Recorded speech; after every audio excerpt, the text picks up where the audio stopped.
Eccoci qua. Ciao ragazzi, non so se riuscite a sentirmi, fatemi sapere, siamo live con il nostro ospite speciale anche oggi, questo giovedì. Siamo puntualissimi, vedo che siete già collegati. Come sempre fatemi sapere se mi sentite e appena mi date l'ok cambierò lingua, perché come vi ho anticipato questa intervista sarà in inglese perché abbiamo un ospite internazionale che ovviamente non parla l'italiano.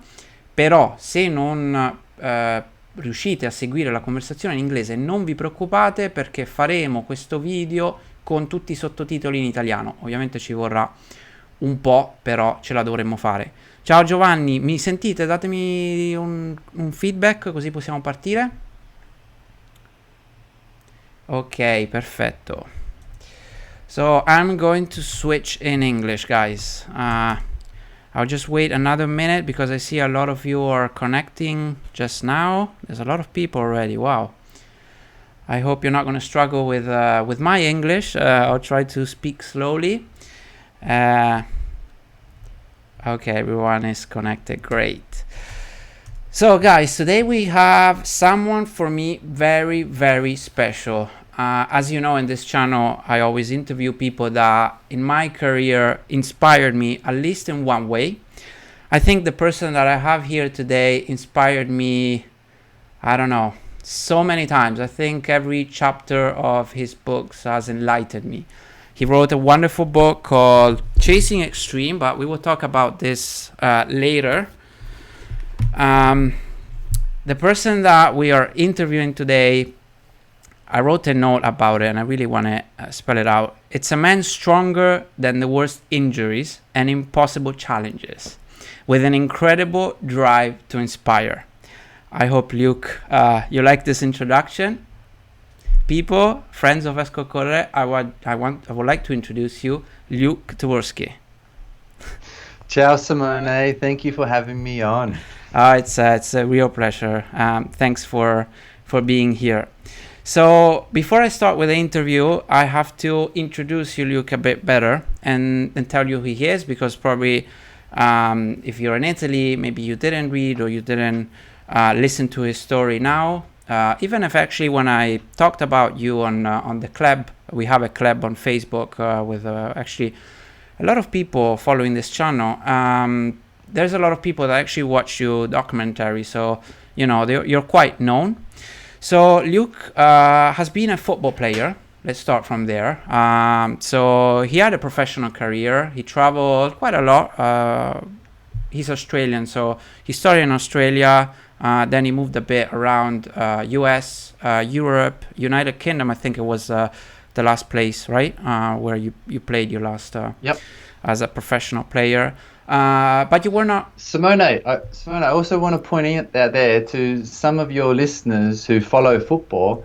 I played in the Via Reggio tournament. Oh, wow. Yeah.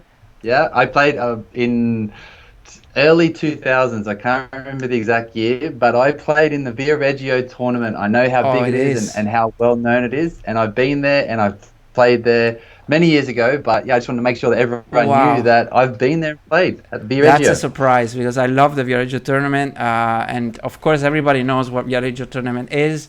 It's basically the Champions League for younger teams, and it's very inspiring for, you know, semi-professional or almost professional kids, we can say, because they were very young when they played in Via Reggio. So wow, what a surprise! So you've been in Italy, actually. That was going to be one of my questions, but I'll get to that. I'll leave that to later. But yes, go on. That's great. So you haven't been very lucky with football, especially because of injuries. But the incredible thing is that despite you are from a country that doesn't really spark for football, it looks like that you had a solid career, anyways, even with all the injuries that you had. I mean, I did a bit of research, and you were quite good. Thanks. It's quite surprising, because you made it to here in the UK, where it's very competitive, and I was really impressed with that. But anyways, as I was saying, you were not very lucky with it, especially because of injuries, let's say. And I was impressed while I was reading your book, because despite all the injuries that you had and the operations and the struggles, you always came back stronger and with an incredible mentality. How do you do that? How do I do it? It's taken me a long time to understand how I'm able to continually overcome obstacles and adapt to setbacks in life. And specifically talking in my football career, but it also carries over to my endurance career that we'll talk about later.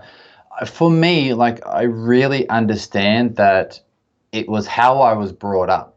So my mum and my dad, they were very supportive. They were, they encouraged me to be curious. And I think that's something that I really want to, obviously you have to translate it, but they inspired me, they encouraged me to be curious and ask the question, what if I can? And if I said, I can't do that, my mum or my dad or even my grandmother, who I was close with, would say to me, why can't you do that? And I would come up with an excuse. And then they would say, well, what if you can? What would you need to do to be able to achieve that? So when you're being told this as a small child, 5, 6, 7, 8, 10, 12, and into your teenage years, it becomes normal. And so being encouraged to be curious and ask the question, what if I can, is one element. And the second element is, my mum always used to say to me, if no one else is going to do it, if you want to achieve something, you have to do it. So my drive to continually push myself to be able to overcome obstacles and adapt to setbacks came from, if I did have a setback, then it would be a case of, okay, what do I need to do to overcome that? What do I need to do to achieve what it is I'm trying to set out? And that was ingrained in me from my parents when I grew up. And I knew I couldn't rely on anyone else. If I wanted to achieve that next goal, for me playing football, it was my next contract. Or if it was overcoming an injury, or if it was, doing my rehab after a surgery. I had 3 surgeries in 11 months at one stage. So it was constantly, I was in rehab. I had to do the rehab myself. If I wanted to be successful and get my next my next football contract, then I had to do the work. I took responsibility.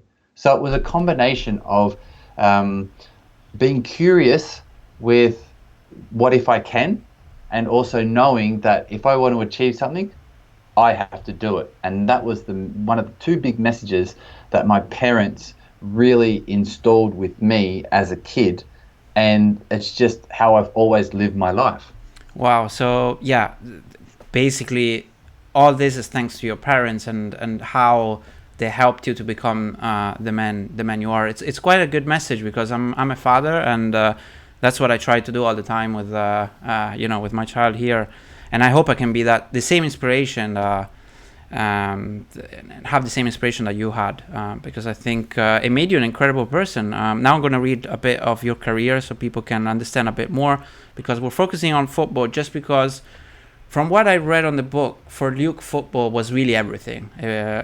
Correct me if I'm wrong, but I really felt that you had this, this drive to make it in that career. And actually, because of the injuries, it didn't play as you wanted, even if, I still consider it a solid career. But thanks to the failures, if you want, and all the struggles that you had there, you became the person that actually people know you today, the extreme adventurous Luke, that made all the incredible things that you've done. So just to talk about a few of these, and the ones that impressed me the most, without any knowledge at all, we can say, of running, you ran the Sahara Desert, which I think that's insane, if I can say it.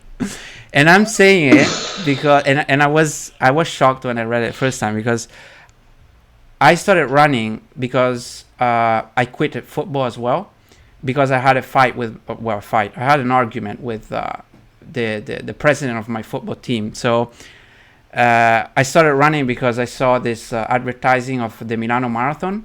I had no clue what running was apart from running up and down a field for, kicking a ball. And I had this drive inside me saying, I want to do that marathon. And without training, I signed up for the marathon. And everyone was saying that I was crazy, And actually, I think I was somehow. And then I read your book, and you didn't sign up for a marathon, an easy marathon, we can say, because Milano is flat.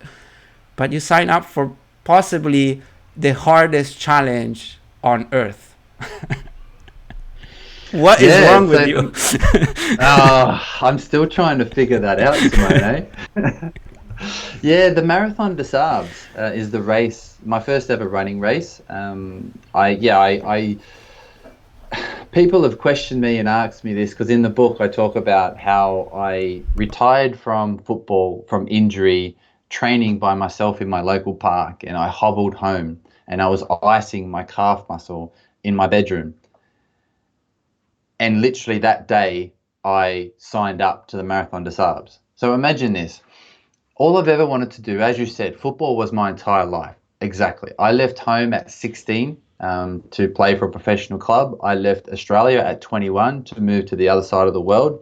And I lived in 4 different countries on 3 different continents, all by the age of 24, I think it was, 25. Football was my life. That was it. So imagine you've done all of that in your entire life. And then at 28, through multiple injuries, you decide to retire, and you're happy with that.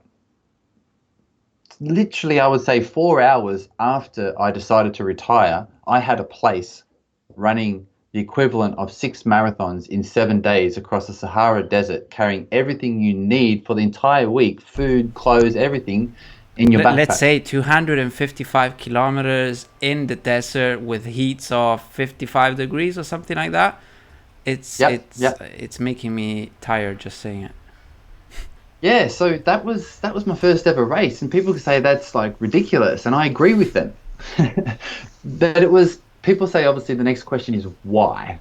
Why would you do that? Well, for me, in that instant, I think I started to think about, I'm not a footballer anymore. I just retired.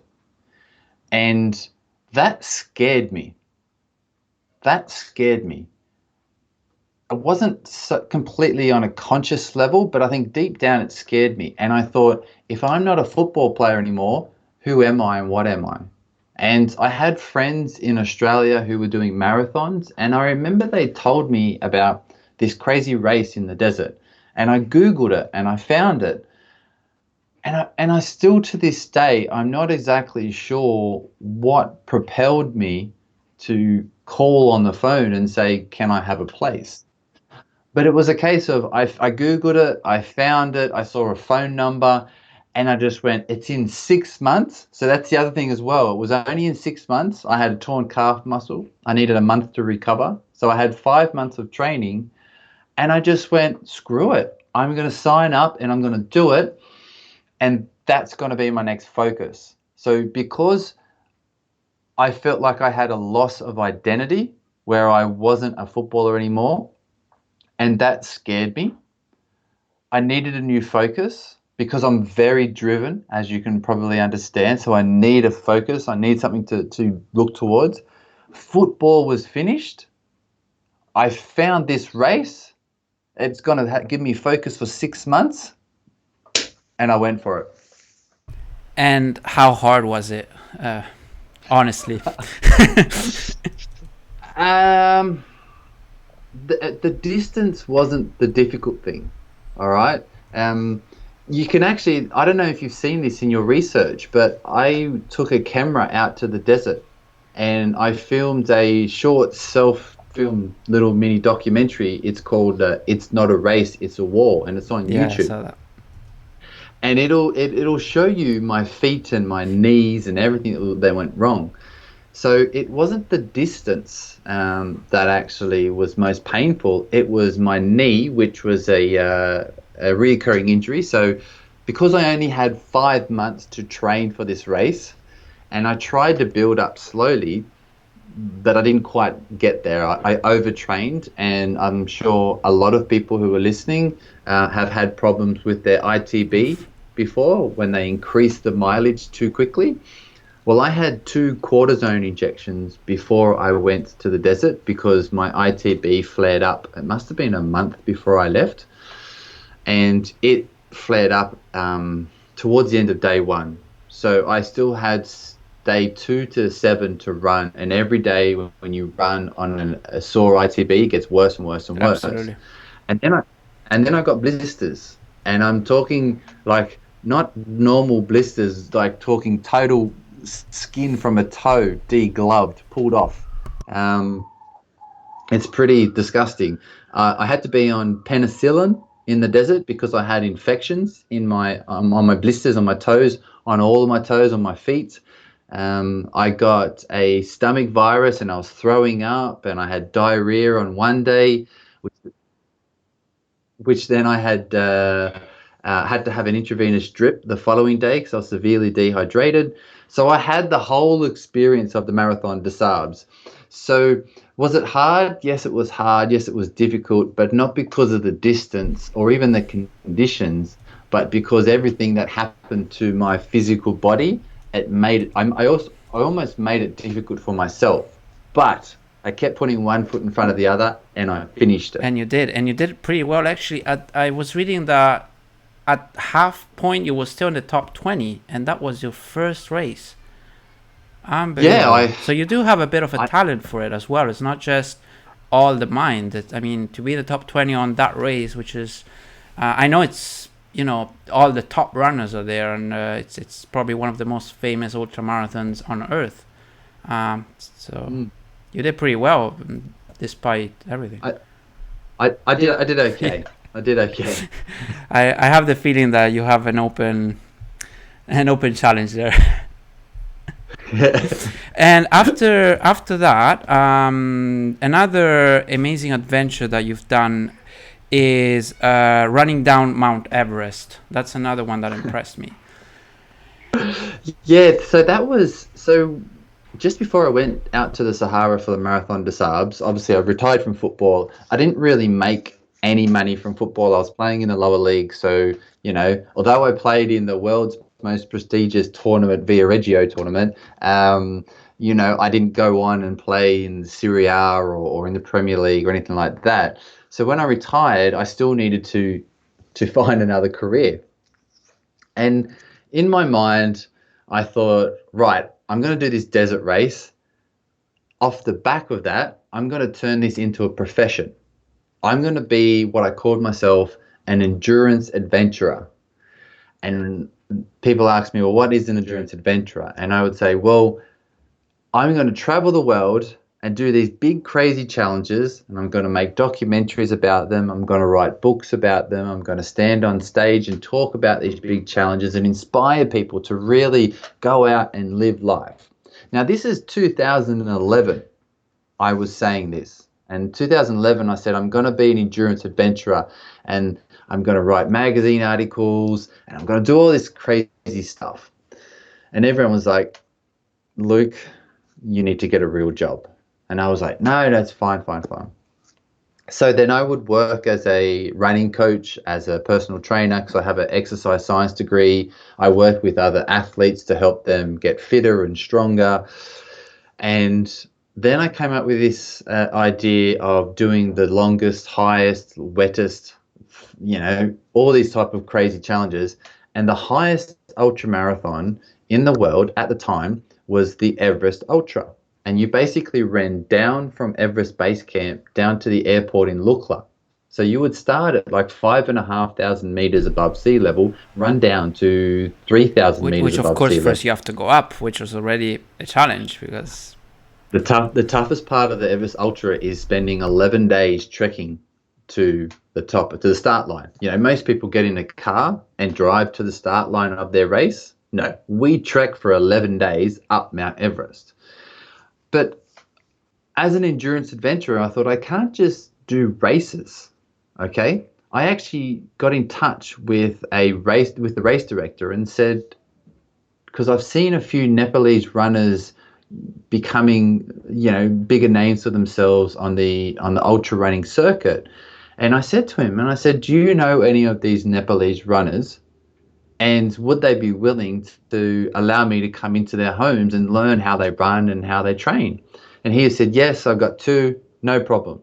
So for about 5 or 6 weeks before the Everest Ultra, I went out to Nepal, living in rural mountains, high up in these places where one place they hadn't seen a Westerner.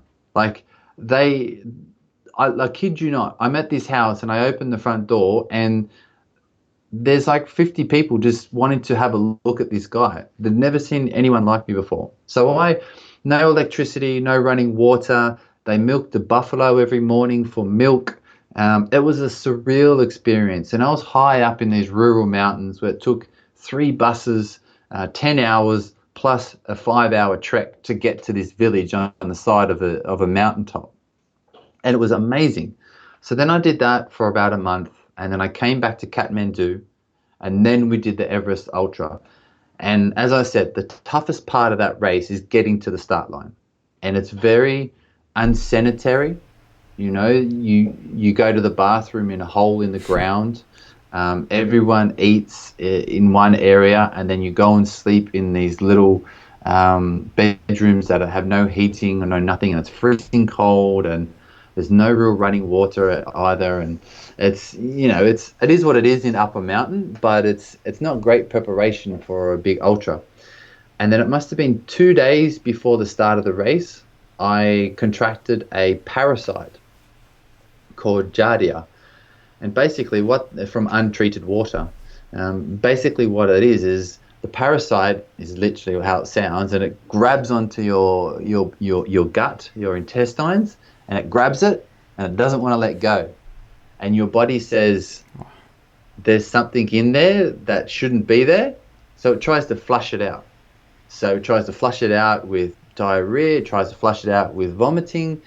This went on all night, the first night, and then it went on all the next day, and then the next night, and then the next day, and then the next night, and then it was supposed to be the start of the race. So I hadn't ate in 3 days. I hadn't drank anything in 3 days. I've been vomiting and diarrhea for 3 days. And then I'm at 5,500 meters above sea level, and I'm supposed to run back down the mountain and cover 65 kilometers. So that was a pretty tough race, I must admit. Yeah, I was reading that you struggled a lot because of this stomach problem. And I imagine I've never had the opportunity to go to that height. I love the mountains, but I think my maximum was around 3,500 meters. But I know that after 3,000 meters, it already becomes a challenge, and you were above that. And I don't imagine myself running at that altitude. It must be really difficult. I loved another challenge that you talked about in the book, which is when you went to China on your own, totally solo, with no money, no food. You started to run like crazy. Oh, it was ridiculous. So it was after Nepal, and I obviously made friends with some of the Nepalese runners, and they were going out to do a big 100-kilometer race in Hong Kong. And they said, oh, can you come out and crew for us and help us and this and that? And I thought, I could do that. So how I funded all these big trips that I did was I would then pitch it to magazines, and I would pitch it to brands who had kit and say, could you pay for some accommodation? I'll take some kit, I'll take some photos, I'll use it, I'll do some social media or things like this. And then say I'd make some money from writing a magazine article, and I wouldn't make any money from the adventure, but it wouldn't really cost me anything. So I did this for several years. I didn't really make any money, but I was bouncing around the world trying to build my brand up as this endurance adventurer, right? So I thought, well, if I'm going to Hong Kong, I have to go and do my own thing, right? So I found an island off the south coast of mainland China, and it's part of China. And it's called Hainan, and it's a beautiful tropical forest, right? It sounds lovely.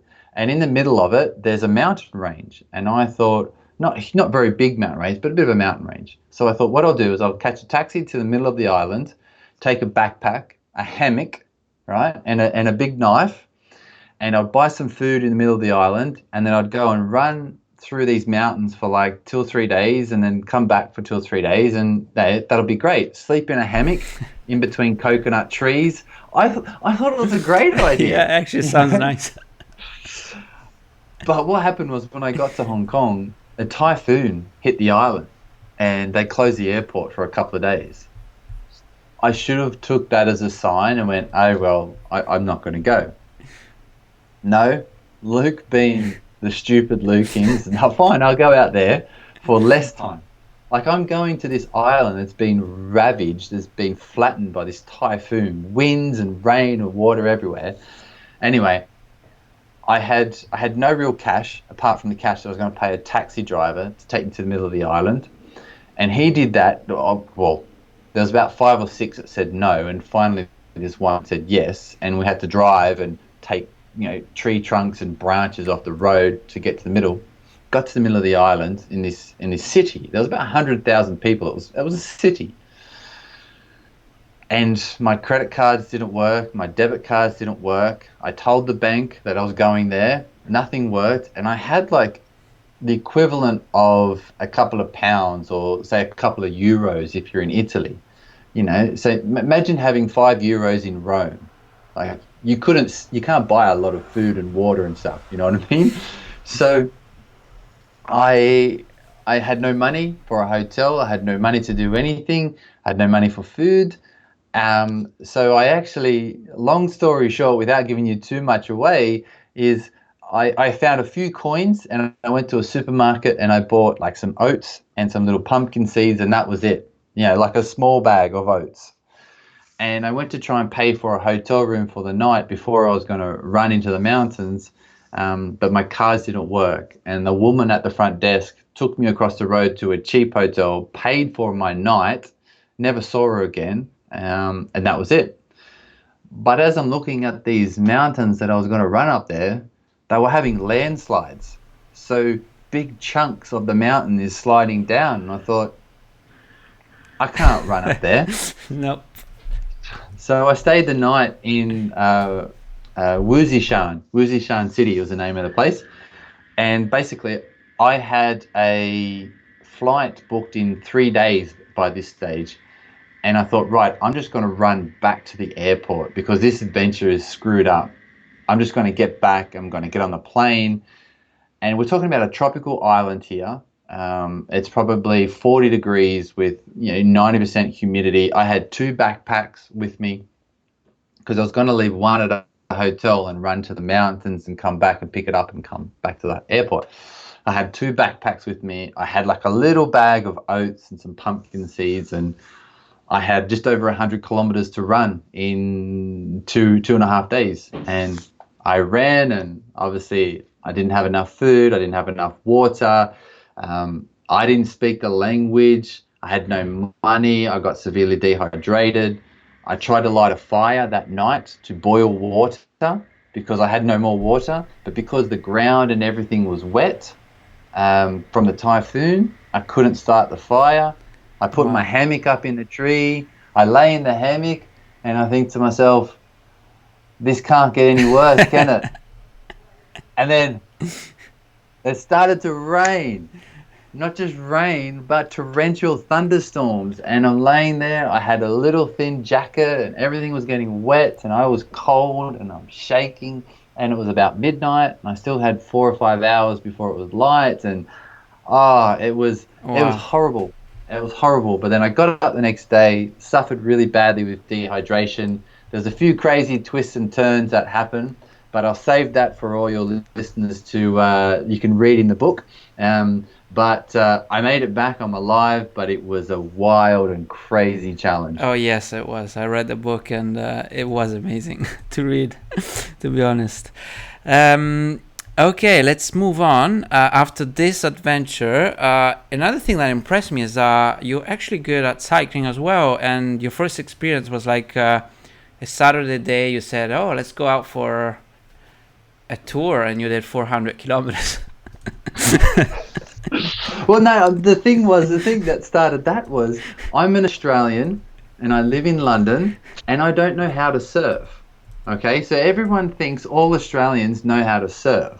Right? I grew up like in the country. I grew up near farms, near dairy farms, not the ocean. So I thought, I'm an Australian, I need to learn how to surf. And the most famous surfing beach in the UK is Newquay, down in Cornwall, down in the southwest. And I thought, I'm going to learn to surf down there. And it's about 412 kilometers. And I thought, I didn't own a car at the time, and I thought I could catch a train. I thought, oh, that's a long way. I thought, actually, I'll cycle. So I got a couple of friends, and I convinced them that it would be a good idea for them to follow me throughout the whole day as I cycled the 412 kilometers to Newquay on a Saturday. And then we woke up the next morning and we went to a surf school. We had a private surf lesson, 4 of us, and we learnt how to surf on the Sunday. So I cycled for 18 hours non-stop on a Saturday, and then learnt how to surf on the Sunday. Wow. And I'm more impressed for the friends that follow you, to be honest. and you know what? They're still friends today, so I think I've done well. 400 kilometers, guys. Cool. And just to make it easier, next challenge I want you to talk about is the Double Ironman. So I have a friend that finished the Ironman, and he said that it's basically the biggest challenge he's done in his life. And I follow him a bit in his training, and I find it really, really difficult to be able to prepare such a distance.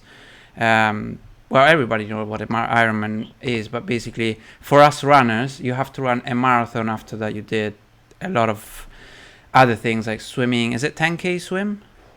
It's a 3.8 kilometer swim, a 184 kilometer bike ride, and then a marathon. And you decided to do that twice.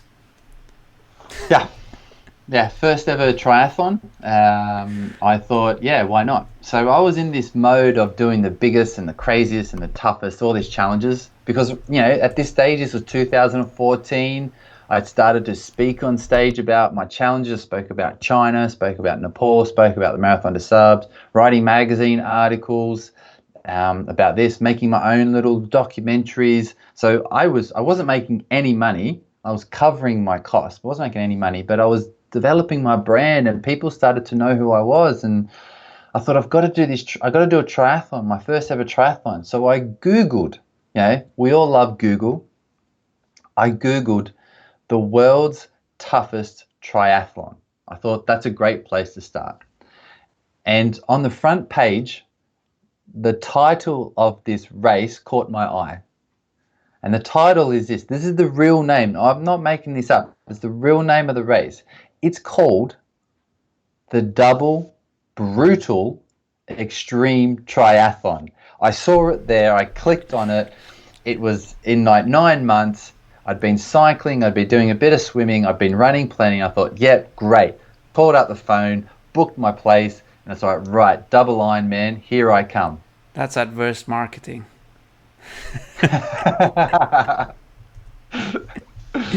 It worked. I signed up and I went and did it. And how was it? Did you enjoy it? It's to this day, it's probably one of the most enjoyable endurance sports experiences I've had. I trained really hard for it, and I paced myself. I actually probably went slower than I needed to. So I actually enjoyed the day and a half. And I say day and a half is because it took me 35 hours non-stop, no sleep, from start to finish to complete it. So I did an 8-kilometer swim in a lake in North Wales. So I was in North Wales. It's very hilly, it's mountainous, it's cold, rains. That's North Wales. So I did an 8-kilometer swim, and then I did a 375-kilometer bike ride with about I think it was like 4,000 or 5,000 meters of climbing. And then as soon as you get off the bike, you run to the top of Mount Snowdon, which is 1,000 meters straight up, come back down, and then do 8 laps of this course. And I think I did 82 kilometers, so just pretty much a double marathon with over 3,000 meters of climbing. And I started on a Saturday morning, and I didn't stop until Sunday afternoon, and I finished the double brutal extreme triathlon in 35 hours. And as I said, I paced myself, I trained really hard, and I actually enjoyed it. Wow. Wow, that is really amazing, really amazing. You're really inspiring, because to read all this, and I mean, it's somehow, if you don't see it, you think it's impossible, because it's almost unhuman to be able to do that. But then you understand how powerful is our mind, because it's all your mind basically that managed to drive you to do these things. And you have an incredible mind. I must say that. Comes from training. It's like our bodies. And this is the one thing that a lot of people miss is, yes, I train hard and I've done a lot of training and I train many hours physically in the gym, swimming, cycling, running, flexibility, stretching, all these things. But every day, or 5 or 6 times a week, I put in my training diary certain mind training exercises, certain mental strength training exercises. So I put it in my training that I train my mind, that I'm spending time to make sure it's stronger, that I want to do this exercise every week on a Thursday from 12 to 1 and then go and have lunch. So it's in there. And people don't realize that the more you train your mind, the stronger it becomes. You don't just have to train it by when you're in these really dark times. Say, you want to do a sub 2 hour, 35-minute marathon. You don't just train your mind when you're trying to do your personal best marathon, or when you're trying to do a sub 240 or a 245, when it's hard for those last 2 or 3 miles. Yeah. Train your mind in the training leading up. So I've been doing that my entire life. In football, as a kid, as a teenager, I was exposed to sports psychologists and I was exposed to high-level performance coaching, and I've continued that through my whole life. And that's what I do today. I train people to train their mind to optimize their performance, whether that's a physical sense, whether it's a runner or a triathlete or a cyclist or a swimmer, or in a team sport, or in the corporate world, CEOs, executives, management, things like that. We can all practice training our mind more, and when we become stronger, we become more resilient, and then we see these obstacles and we see these setbacks and we're able to overcome them and adapt, and they don't really stop us from moving forward. We just know how to move out of the way. Yeah. So actually spending time to train this is one thing that most people neglect. Yeah. But the one thing that they all complain about is lack of motivation. I really struggle to try and run faster. I really struggle to maintain a pace when my legs hurt, and I really struggle to keep a positive frame of mind. It's because they don't spend the time training this. That's absolutely true. And it's crazy because professionals probably use a bit more this type of training, but in our world where we run or we do sports because we enjoy it and it's part of our life, actually we don't invest any time at all. And thinking on my career, as you said, yes, I have the big objective I had this year to run a 2:35 marathon.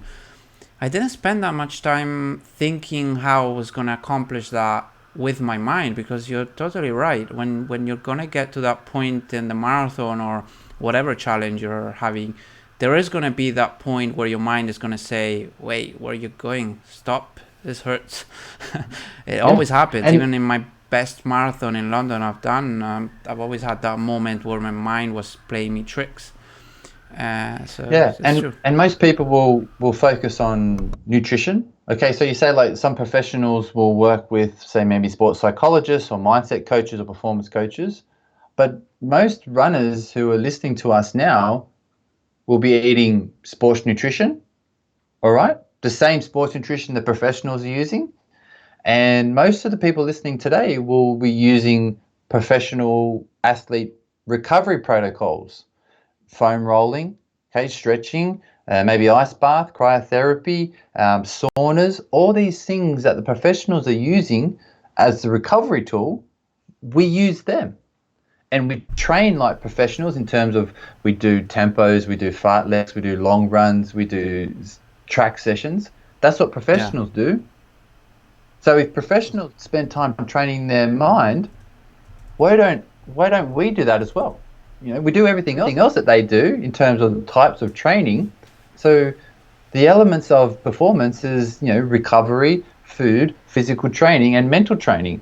Most people do 3 out of 4. The professionals do 4 out of 4, and that's one of the reasons why they're so much better. I totally agree. I've seen so many athletes in my career, people with whom I trained that were really, really talented, like in their young ages, in the teens or 20s.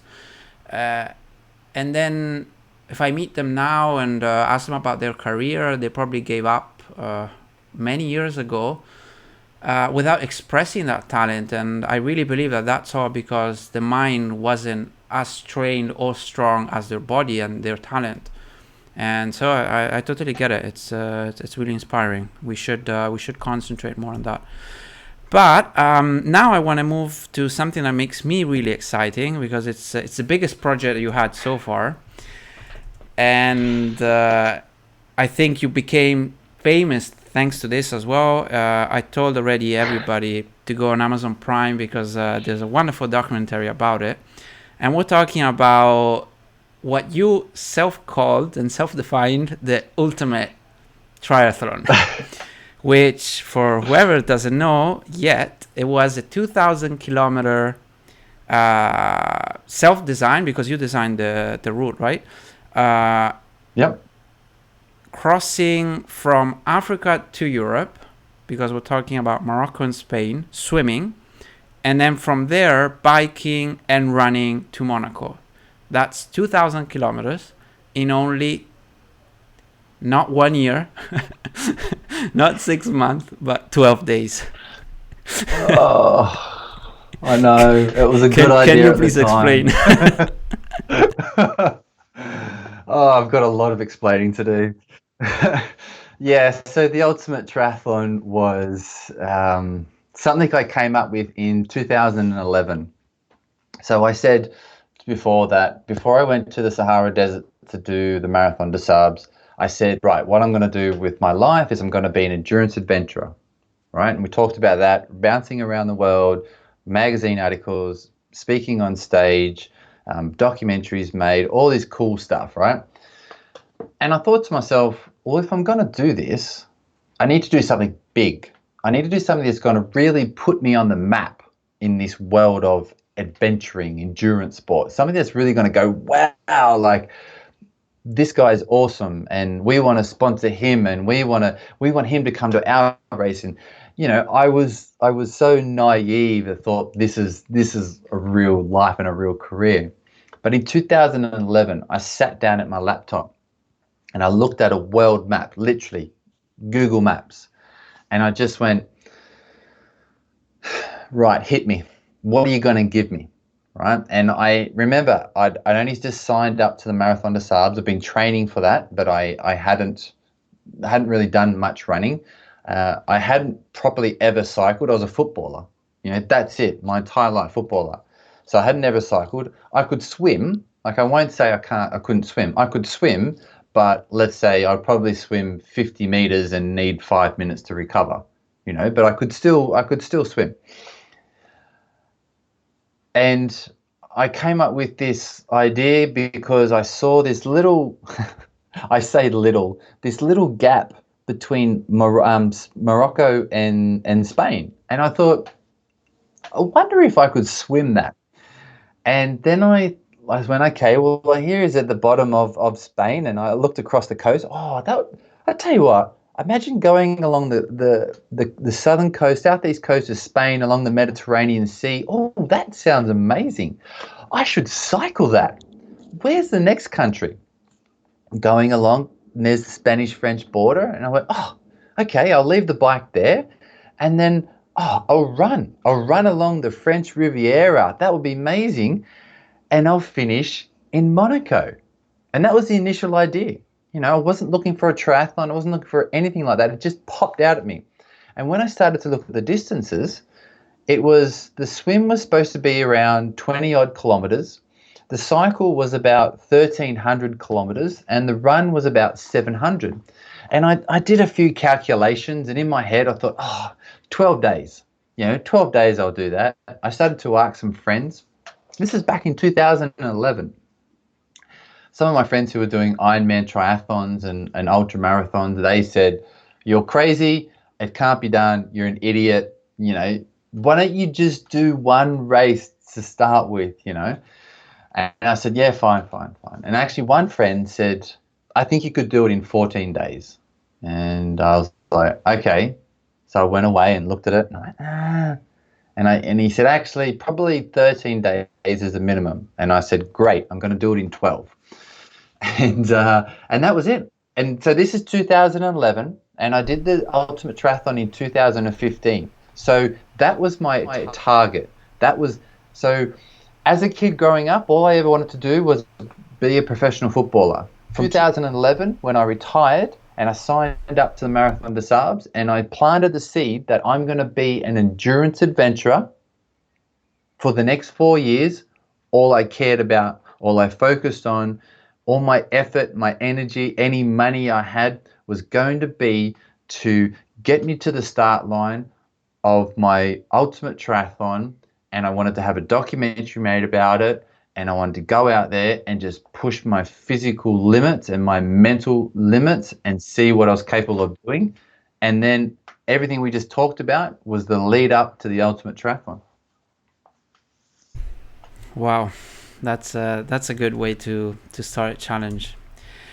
And the crazy thing about this adventure, it wasn't just the 2,000 kilometers. It was the injuries that actually you had to battle through the challenge. And I would say that I think everybody would have quit with the type of injuries that you had, because can you explain the injury actually that you had? Because which one? I had a couple. Yeah. So the first one I had was I did some damage to my shoulder swimming, and since that I've had 2 shoulder surgeries. So it's not just a case of like, I had a sore shoulder and a small tear. I had to have 2 shoulder surgeries after the swim. So the first couple of days on the bike, my arm was very sore, so I did damage to that. But what happened was I strained my hamstring. I didn't tear it, I strained it. So the back of my leg, I strained it on the bike. And I could feel it as I cycled after about 2 days. So the cycle was 4.5 days. So I swam one day and then I swam 25 kilometers. It took me just over 5 hours. And then the same day I got on the bike and ran 100 kilometers. For the next 3 days, the plan was to cycle the rest of the trip. But I strained my hamstring and it was just really uncomfortable cycling. But obviously, when you strain a muscle and you still try and cycle, like we're talking 18 hours on the bike a day, 16 hours on the bike, 370 kilometers, long days, the way you cycle changes your biomechanics. So what was happening, I was using my leg differently as I was cycling. So the strain was getting worse. So then I finished the cycle, and because I'd had this strain for so long and I'd changed the way my body was moving, not moving how I was used to, when I started the run, I was running differently because I was running with an injury. We all know that when you have an injury and it starts getting worse and worse, we change the way we run. We do that little hobble, and I was doing that. And then that started to tear my quadricep, all right in the middle. We have 4 muscles in our quadricep, and I started to tear right in the middle of the junction where 3 of them all come together. And it was getting worse, and it was getting worse, and it was getting worse. And then it got to a point where my support crew, she's an osteopath, my girlfriend at the time, who's now my wife. I was smart enough to marry her. And she tried to tape it up. And it got to a point where I couldn't walk. I was literally dragging my leg. And I was still about 400 kilometers from Monaco. And I was in so much pain, I couldn't bend it. And I thought, I'm not giving up. I thought, how can I still get to Monaco? I'm not going to lie. The first thing that popped into my head was, could I swim? Yeah. And I thought, 400 kilometers, you idiot. And I thought, well, what if I get back on the bike? And my bum was sore and I just had enough of the bike.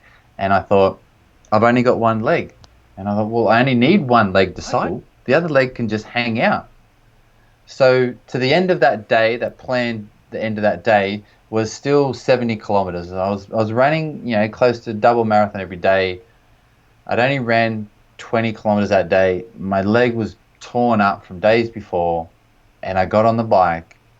And I think still to this day, those 70 kilometers that I cycled using only my right leg, because my left leg was just kaput. It's the most painful feeling I've ever had. But what I did was I got down on my bike and I just gritted my teeth and I just went. My crew would be on the side of the road. They would yell out whatever. I was focused. I didn't move. And I just kept going, pushing with my right leg, and my left leg was a passenger. And then when I finished that day, it took 3 people to help me unclip my leg and get me off the bike. Oh, it was brutal. Wow. But Crazy.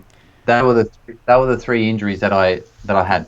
That's insane. I don't want to say too much about this adventure because I think it's fair that people read your book, because I love the ending of that, and the documentary as well, of course, which it gave me so much after finishing that that part of the adventure. I felt like, wow, really, if you have a strong mind, you could overcome any challenge. And here I come with a more delicate question, because you talk about it a lot in the book, and it's one of the reasons actually why I really love you as a person, because not only you have all this incredible power inside to overcome injuries and wanting things and going for it and being adventurous and being out there and trying to inspire people, but you had serious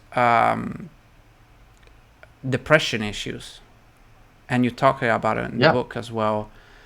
And it's very inspiring how actually doing all the things that you've done helped you through.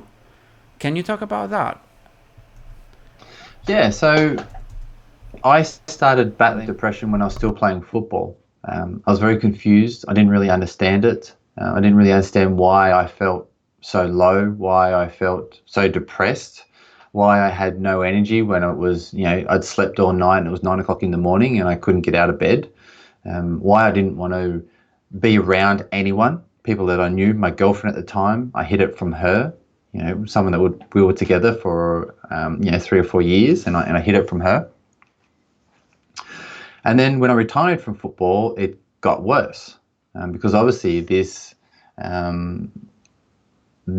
sport, this game, this first love that I had, that everything I ever wanted to do in my life was to play football, was now gone. So it threw me down this pretty dark hole. And I say that I don't really know why I signed up to the Marathon des Sables. Well, to a degree, it was an escape from life, because I knew that if I stopped and acknowledged that I wasn't a footballer anymore, that I retired, I lost my identity, and then now what? That I would fall into this dark hole. So I thought, I need something to keep moving forward towards. So I thought I was being productive. I wasn't speaking about my depression to anyone except a therapist. I saw a therapist for about 6 months in 2010. And then I thought, I'm fine, I'll be all right, and then moved on. But then when I retired from football and I had this sort of scary moment, I thought, I need something to do.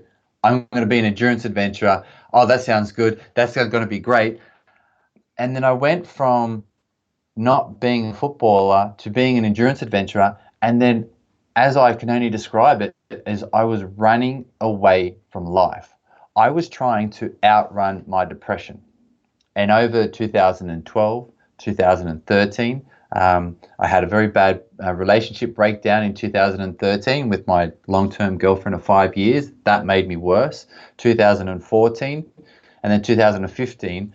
Over the years of my life that we just covered, talking about these crazy big challenges, I didn't talk about my depression with anyone because I was scared, I was confused, and I was just like, no, I'm going to beat it by training harder, doing crazier challenges. Every challenge, the next one had to beat it. I had to beat whatever I just did, I had to beat it. So, I did a 412 kilometer bike ride. Well, I went out and ran down Mt Everest. And then I did, ultramarathons. And then I did a double Ironman. And then I did the ultimate triathlon. It was always bigger, bigger, bigger, bigger, bigger. Because when I was out there doing these big challenges was the only time I felt alive. And the rest of the time when I was at home and I was in my bedroom and I was suffering, I was having suicidal thoughts. Twice I walked out in the middle of the night and stood on tops of bridges thinking I don't want to live anymore. Still not talking to anyone. I turned to binge eating. I'm a performance coach. I work with food. I work with mental performance. I work with physical performance, things like that. I'm training athletes and telling them, don't eat this, don't eat that, and then I'm eating. Just to simplify for our Italian friends, binge eating is when you eat whatever just because of the stress. Yeah. Stress eating, exactly. So I went to that, and then so I wouldn't put on weight. I would maybe eat a big bag of almonds and a tub of ice cream and, whatever. But then I wouldn't eat for, 24 hours or 48 hours. But I would still train, a 30-kilometer run one day, a 5-hour bike ride the next day. I wouldn't eat. And then I would eat again. So my body weight stayed the same. So no one knew what I was doing. But it was really, really bad. I suffered from insomnia, sleeping around 8 hours a week. Some nights I would not even go to bed. That's 8 hours a week, total. And my life was really, really dark. I didn't want to live. I didn't speak about this with anyone. And it was only until maybe 3 or 4 months before the ultimate triathlon. So we're talking 2008 until 2015, I was battling with this alone. I'd reached out to a therapist in 2008. And it wasn't until 2015, maybe 3 months before the ultimate triathlon, I was literally laying out in my back garden here, like a baby on my side, with tears coming out my eyes, thinking, I need help. That was, I still remember exactly where I was. And then I reached out to another therapist. I'd just been starting to date my now wife. She has been extremely supportive. She's allowed me to be open and be honest, and she really helps me. Like I give her a lot of credit to me being stable now and being very happy. And I went to see a therapist again. This was before the ultimate triathlon, and I went out there and I did the ultimate triathlon, and then finished the ultimate triathlon. And this is very important. All right, this is very important because remember, my whole life I wanted to be a footballer. And then the footballer finished, retired, and then I threw myself into endurance adventuring with depression, not talking about it, and then now, and aiming for the ultimate triathlon, nothing else. Now the ultimate triathlon's over. Well, my depression went down again. My mental health went down. I went back to therapy, and it was not great. But I had my wife with me, and she has supported me through it. But I had so many physical implications from pushing my body for those 5 years so hard, too much, overtraining, not taking care of my body, that it took 18 months before I physically, mentally, and emotionally felt like me again for the first time since maybe 2007 or 8. It took me to 2018 before I felt me again. Wow. So I guess the message here for people that are living a similar situation is seek help from the people that you love. Is that right? Yeah, 100%. It's, I give a lot of credit to my now wife, but it was also friends who I didn't speak about my depression with them, but I tried to reach out to them to say, oh, can we go have a coffee, or can we go for a walk? Can we meet up once a week just to chat? Life has been a bit tough at the moment, but that's all I said. And we would meet up and we would, like friends, Yeah. you laugh and you joke, whatever. But every Thursday I would meet a friend. Before he went to work, we would go for a half an hour walk, sometimes a quick coffee, and that he would go to work and I would go and do my work and do my things. So starting to spend time with people, and then really trying to find the strength to open up to people you love and who love you, because I thought I would be a burden. I thought I would be a strain on their lives. But what actually happened was they were really supportive and they wanted to help me. Yeah. So opening up actually supported me to be able to help me with my recovery. Yeah. And do you think, because I heard this from some specialists, they say that if you run and do sports, this can help alleviate a bit the depression. Was that your case as well? Is that why you were trying to escape it, because it will give you some, you felt a bit better thanks to that? Or yeah. So deep down, I was running away from life. I was running away from the fact that I needed to stop and acknowledge I wasn't a footballer. I needed to stop and acknowledge that my life had changed, and I needed to stop and acknowledge that I was battling with my mental health. So deep down, I was running away. Yeah. Right? But on the surface, very superficial, the only time I felt great, the only time I felt good about myself was when I was exercising. But because I knew how low my life really was and how low I felt when I stopped exercising, so I thought, well, I'm just not going to stop running. I'm going to run for 5 and 6 hours. If I have time in that day, I'm just going to run all day. If I did lots of running, okay, well, I've got 3 hours before I need to do something. Fine, I'm going to go for a 3-hour bike ride. Okay, well, the next day I've got nothing all day. Right, I'm going to ride for 4 or 5 hours and run for 3 or 4 hours, and I'm going to do that. So you had to fill up the spaces in your life, basically. Yeah, and because I felt good about myself when I was doing exercise, I thought, I don't want to do that stuff over there. I don't want to not do that, because when I sit around here, I have really bad thoughts. If I do this over here and exercise, I feel great. I want to do more of this. But like anything in life, everything in moderation. You can find something that's healthy for you, but you can eat too much. So same with exercise, with mental health. If you do a little bit every day, it's going to make you feel amazing. But if you get overwhelmed and if you do excess, so, if you're training 3, 4, 5, 6, 7 hours every day, it's going to have a detrimental effect. So you have to find that right amount that's not too much, but enough to make you feel good about yourself. Wow.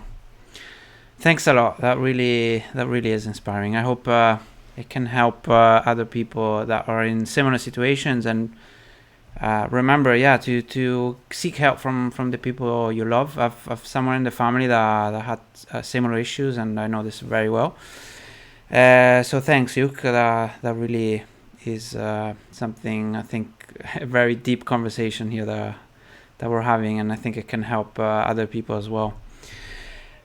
So it's almost time to wrap up. I have one question that for me is really important, because I ask it to every single person that I invite in this channel, and it's a very easy question, but I think it has a lot of meaning, and it is, what is running for you? What is running for me? Oh, that's a good question. Running for me is a chance to connect with others, but also to connect with myself. So running, to explain that, is running is an opportunity for me to make new friends, to spend time with people who like doing a similar thing to me, and it's a great form of social activity. But also, running is how I can connect with myself.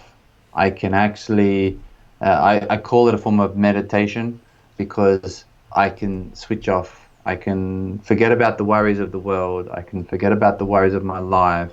I can really go deep into me to say, Luke, what do you want? Whether that's for the day, whether that's for the year, whether that's for my life, and ask myself the tough questions. And running allows me to be free from any restraints holding my mind or my body, and it allows me to really connect with myself and who I am. So running helps me connect to others, but also helps me to connect to me. With yourself. And is it your favorite sport? Because we talked about your cycling, your swimming, your football, but I have the feeling that running is something more. It's like I always have a special place for running.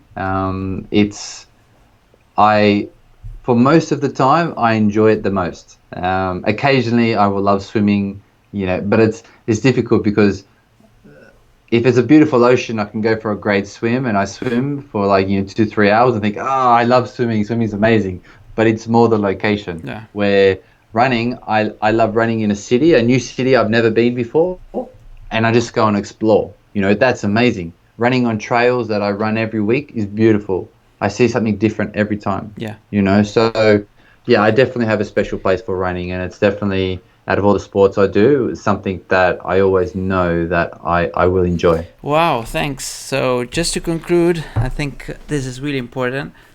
So your book is out, Chasing Extreme, and I just finished to read this. And as you all know, who follows me at least, I read a lot of adventure, extreme, ultramarathon, running books, a bit of everything. But this is truly inspiring because there's really a bit of, I think part of your life, which is beautiful, but as well it teaches you how to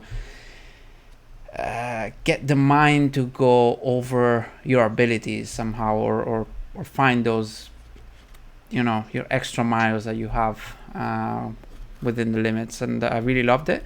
And I really advise to go and check out the documentary on it's Amazon Prime. At least I found it there, but is it somewhere else? Because I have other people telling me that they saw it on Vimeo or something like that. But anyways, it used to be on Vimeo. It's not there anymore. But yeah, Amazon Prime is the best place to go. It's really beautiful. We are really well made. Your crew did an amazing job, and I really suggest people to watch it. And Luke, you're amazing. I can just say that. Thanks a lot for being here, for inspiring us today. Sorry for going a bit over the hour that I promised. And really thank you for everything. And actually, I have one last question before we close, because I don't think you're over with your adventures. Is there anything left that you want to tell us, or? I have a 2-year plan. I have a big adventure plan for next year, and an even bigger adventure plan for 2022.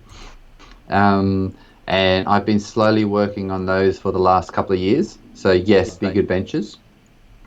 But obviously, with the state of the world that is in at the moment, no one really knows what's going to happen. And me doing a big adventure is the most least important thing ever. But yeah, I am working on some adventures in the background. What they are, you would just have to wait to see, my friend. But yes, I am not finished. I'm building up to some big ones. So follow me along in my journey, and no doubt there's still a few twists and turns in the story that is Luke Tyburski, the endurance adventurer. So yeah, I think we all have to follow you. What is the best way to follow you? Instagram for sure? Yeah, Instagram and Facebook are the two that I mainly use on. And also you can sign up to my newsletter at luketyburski.com. Cool. You'll get a free ebook on the power of reflection to help you extract knowledge from situations or scenarios that have happened. So yeah, but if you want to connect, I do all my own social media. If you drop me a direct message, I'll reply to you. I don't speak any Italian, but I have Italian friends. I have Google Translate. If you have asked me a question in Italian, I'll reply, but it'll be via Google And Translate. Google No Translate problem. works perfectly well these days. They really done an amazing job. So I'll put all the links on the description of this video. We're going to create an Italian version of the video with all the subtitles, and I will do some extra introduction in Italian so I can describe a bit more your adventures in my way, and then using part of this video to create something amazing for the Esco a Correre Club. I'm sorry that a lot of people in Italy unfortunately still don't speak English, so yeah, I have to do the hard work for that and translate everything. I'm sorry, I don't speak Italian. So yeah, and also for my book, if I don't know where or what your listeners do, but if anyone knows of an Italian publisher that would be interested in my book, I'd be very happy to have a conversation to translate the book into Italian. So if you have anyone that works for any Italian publishers, then please do get in touch and let's try and get the book Chasing Extreme translated into Italian. Absolutely, that would be great, because in Italy we have a huge issue with getting books that are really worth it translated. I really read a lot about people like you. I have like a full library, and I read a book every week almost, or audiobooks.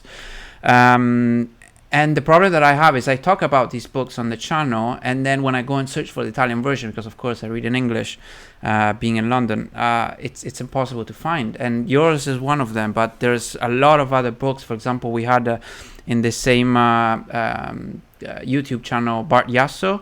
I don't know if you know him, the mayor of running, and he wrote a wonderful book, but it's impossible to find in translated in Italian. And everyone is asking me, get these people to translate their books for. So well, we just need an Italian publisher that's interested, and we'll make it happen. Yeah, I'll definitely help you to do that. We can help the community grow a bit more. Actually, we have someone from the chat that said, my dad is an Italian publisher. Let's connect. Running out of countries. This guy is amazing as well. He's attempting to run in every single country of the world. I interviewed him a few weeks ago. So yeah, he's saying that his dad is a publisher. So we connected you already. See the power of social media. Drop me a direct message and let's chat. Yeah. Okay, that's great. Luke, really, thanks a lot. The name of all the Italians that follow this, and I'm really honored to be able to have this content on my channel. It's really inspiring, and thanks for everything you're doing, and we'll definitely follow you along. Thank you, my friend Simone, and it's been absolutely you and your whole community. And yeah, let's stay in touch. And if anyone's got any questions, as I said, just get in touch with me, and I will definitely reply. Yeah, I'll definitely put all the links. See you soon. Ciao, amici. Ciao.